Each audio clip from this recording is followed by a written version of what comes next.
remember saying you have one of the best memories. I don't remember. Neither man is vibrant, productive, or even capable. That's the high-functioning candidate.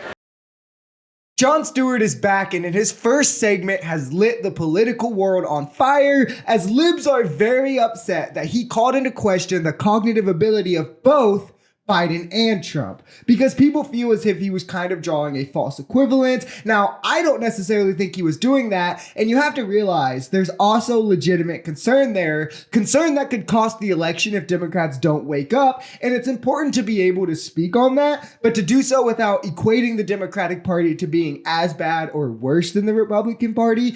But you have to acknowledge that the concern is still there, and polling shows more concern for Biden than there is for Trump. These are things Democrats shouldn't be scared to face if they want to win. It's something they're going to have to solve, even though I do agree that Trump is way more delusional in his mental gaffes, and it's way more dangerous, the rhetoric he employs when he goes down that spiral, and rather than Biden, who forgets something or stutters a little bit. I don't know. So I have a few clips of Stewart that I want to play. Let's start with this one. We're not suggesting neither man is vibrant, productive, or even capable.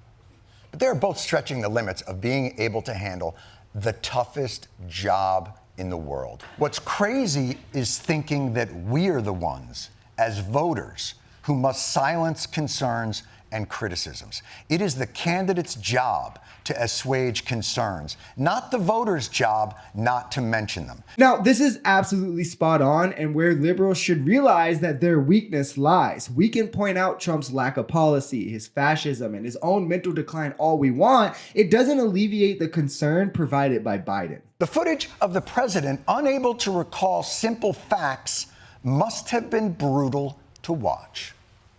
James Webb. I don't remember the names. I don't remember ever buying something for myself. Do you recall what years you were married to Ms. Maples?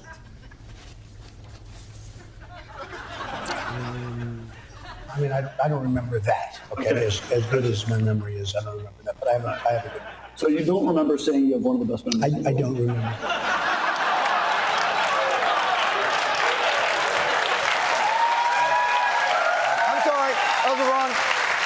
That was the wrong footage. That's the high-functioning candidate. And this is what a majority of his segment was centered around, the whole report that came back from the special counsel highlighting cognitive issues with Biden that, again, are legitimate concerns that people have, but multiple former DOJ members did come out saying it was inappropriate to include in the report. Though I want to point out how right-wingers seemingly want to have their cake and eat it too here. You either trust special counsel reports or you don't, full stop. You can't pick and choose which ones that give you confirmation bias. If you're saying that we have to trust what was said here in this report, first off, you're conceding that Biden didn't commit criminal acts with his documents, anywhere near what Trump did, which is also stated in this report, this exact same report. But you also have to concede and accept the Jack Smith reports and 91 indictments on Trump as they also came from special counsel. You can't say, oh, this special counsel biased, but this special counsel good because they're saying things I like. But of course, right-wingers are quick to write that off with no merit and then act like this one is an undeniable fact. When it comes to Republicans, they've got a different strategy for their 77-year-old candidate. Well, first of all, Donald Trump is not an old man. He's an old man. He is objectively an old man on a human scale. Trump is objectively old. Trump is objectively old. He's clearly lost a step, and I personally think Jon Stewart didn't draw any false equivalencies where he poked at both men in a common concern that is shared between both candidates. The only difference is that Republicans simultaneously act like this is completely false and in no way true for Trump, while also doing nothing but highlighting it as an issue for Biden. While Democrats, on the other hand, try to say, oh, well, it's true for Biden, but it's not that big of a deal. It's not that big of a deal, while also not really highlighting it as a main issue for Trump. So the dichotomy it creates just isn't really equal. And you see media stations covering one, Biden, way more than the other, Trump. The fact of the matter, however, is that they're both old men. They both have their mental lapses, and neither are the ideal images of the candidates we want representing our country, but they're what we got. And in looking at that, you can see one guy is forgetful